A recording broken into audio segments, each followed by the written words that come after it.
Maître Almami Samori Traoré, bonsoir. Bonsoir. Je précise que vous êtes l'un des avocats du capitaine Moussa Dadis Camara. Tomou, la première question. Maître, on suit depuis ce matin la situation, en tout cas du moins confuse, à Kaloum. Vous qui êtes avocat de Moussa Dadis Camara, dont on apprend qu'il se serait évadé de la maison centrale, quelle première réaction vous faites de cette information? Et est-ce que depuis le matin, vous avez eu en tout cas à trouver la position de votre client? Merci. Écoutez, nous sommes réveillés ce matin avec cette information-là, que la maison centrale a été attaquée et que nos clients ont été sortis de prison. Et depuis là, des informations circulent, mais nous n'avons aucune information exacte de là où ils se trouveraient et qui l'aurait enlevé. Mais en tout état de cause, nous estimons que le capitaine s'est rendu en Guinée librement pour faire face à la justice et sa sécurité est dans les mains de l'État. Et je pense que l'État doit tout faire pour pouvoir le retrouver.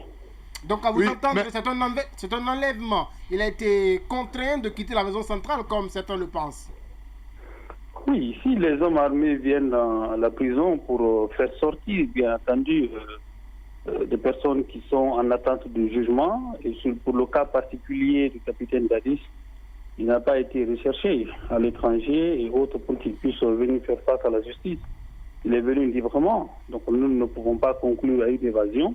On conclut pour le moment. Alors, mais pourquoi lui? Maintenant, pourquoi lui? Ils sont quand même nombreux. Pourquoi lui spécifiquement, si c'est un enlèvement?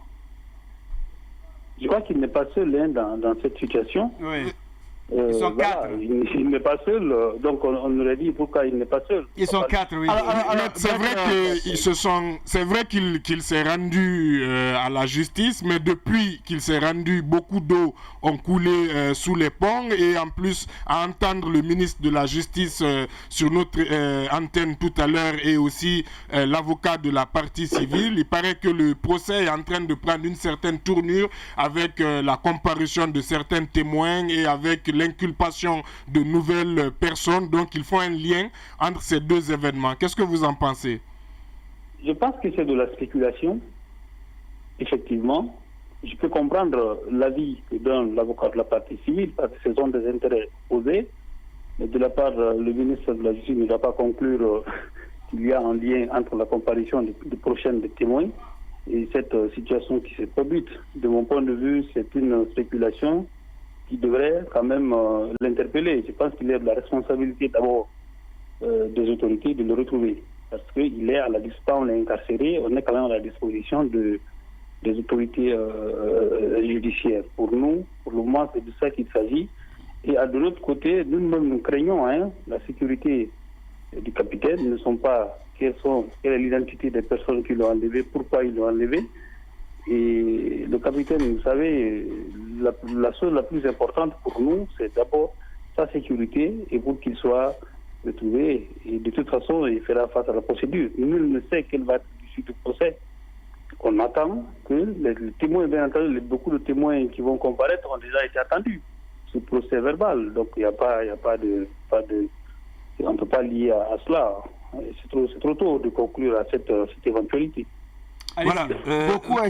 Yacine, après, vas-y Yacine. Beaucoup estiment justement que c'est une défense assez facile de dire qu'il a été enlevé, mais c'est surtout que le fait de dire également qu'il est venu de lui-même, c'est que beaucoup estiment que le capitaine Dadis n'avait pas compris comment le procès allait se passer et que il a pensé qu'il allait bénéficier d'un traitement de faveur en tant qu'ancien chef d'État et qu'aujourd'hui il sent l'étau se resserrer autour de lui.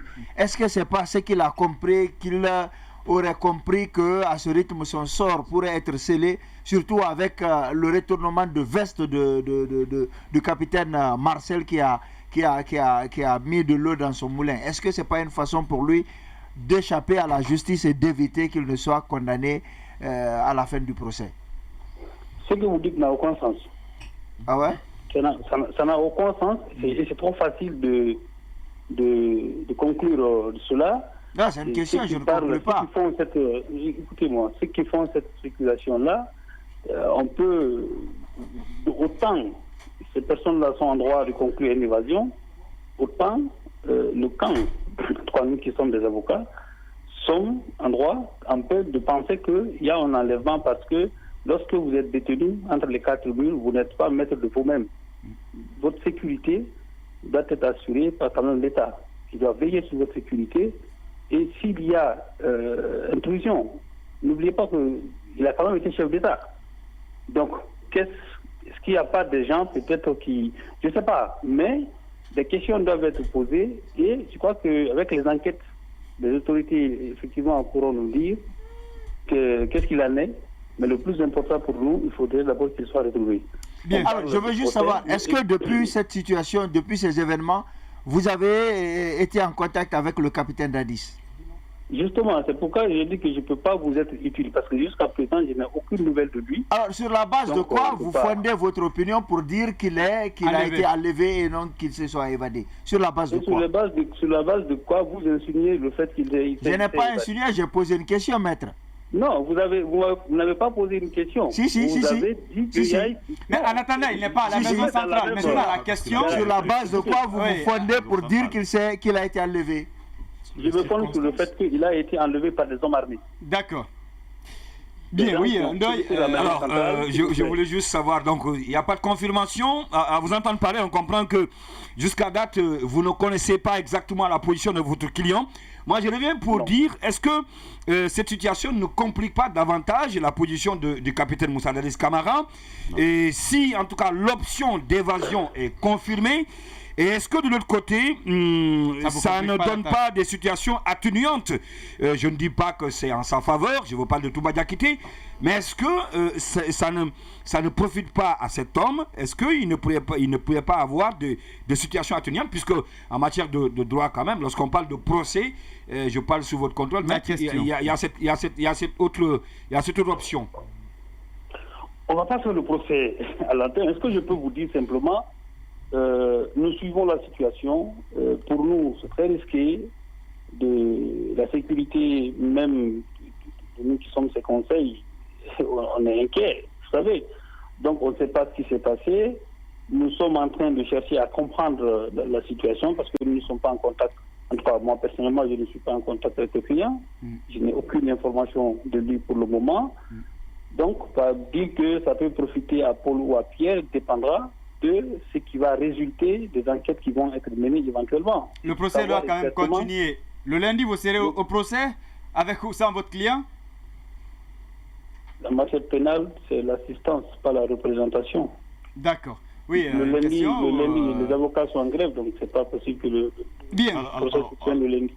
Alors, maître, est-ce que les lois de la République permettent effectivement de lier cette situation au procès qui est en cours? Si oui, quelles seront ainsi les éventualités en termes de droit? Il dit qu'il n'a pas compris. Est-ce qu'il y a un lien entre, justement... Est-ce que les lois, les textes de la République permettent ainsi de lier cette situation à l'événement, au jugement qui se passe maintenant, le procès qui est en cours maintenant, si effectivement les questions d'évasion sont effectivement avérées? Écoutez, le procès est en cours. C'est un procès très important, un procès emblématique. Et nous estimons... Allô? Allez-y. Nous recevons. Voilà. Je vous dis que ce procès, il est important à la fois pour le peuple guinéen, mais aussi pour la communauté internationale. Les financements viennent de partout, les enquêtes ont été menées. Et vous avez vu, le procureur de la CPI était présent à l'ouverture du procès.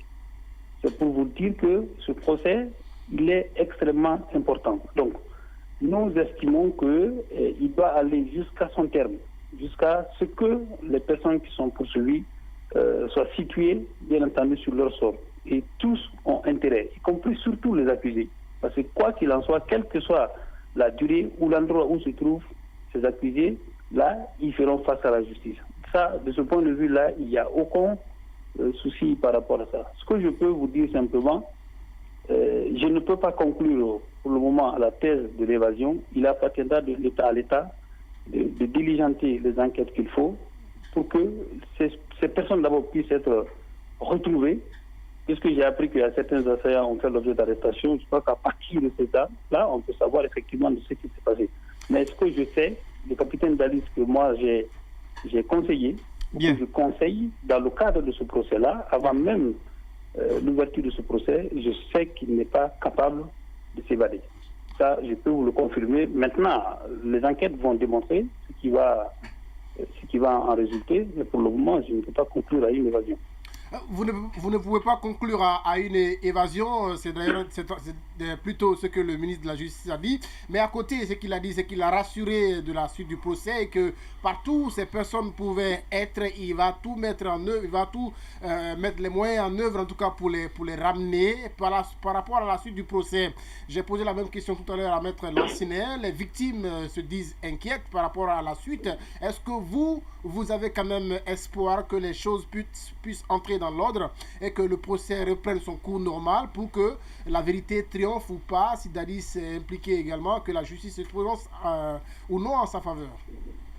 Écoutez, ce que le ministère de la Justice a dit, c'est son devoir, c'est de sa responsabilité. Il a l'obligation de retrouver ces personnes-là. Même pas lui seulement, l'État a l'obligation de retrouver nos clients sains et saufs pour qu'ils puissent faire face à la justice. Sauf que lui, pas d'évasion, il faut le préciser. S'il vous plaît, je vous dis ceci encore. Pour moi, il estime que puisque les gens sont sortis de prison, c'est une évasion. Mais quelles sont les circonstances dans lesquelles ils ont été sortis de prison? C'est ce qui permet. Parce que si on conclut à ce que le ministre dit, il n'y a pas besoin de faire enquête. Pour moi, quand on est responsable quand même, il faut prendre du recul pour pouvoir prendre des décisions et faire des communications institutionnelles qui puissent aller dans le sens de la compréhension de tous. Pour le moment, ce que je peux vous dire, c'est que l'État a l'obligation d'assurer la sécurité des personnes qui sont détenues. L'État a l'obligation de les retrouver. Et le procès doit continuer son cours normal. C'est ce qui se doit. Parce que le peuple de Guinée attend à ce que la justice soit faite dans ce dossier. Et nous, en ce qui nous concerne, nous allons œuvrer dans ce sens-là. Donc, nous voulons faire en sorte que l'État lui-même puisse prendre ses responsabilités pour faire en sorte que nos clients puissent être retrouvés et que le procès continue son cours normal. C'est ce que nous souhaitons. Bien, merci à vous, Maître Almami Samori Traoré.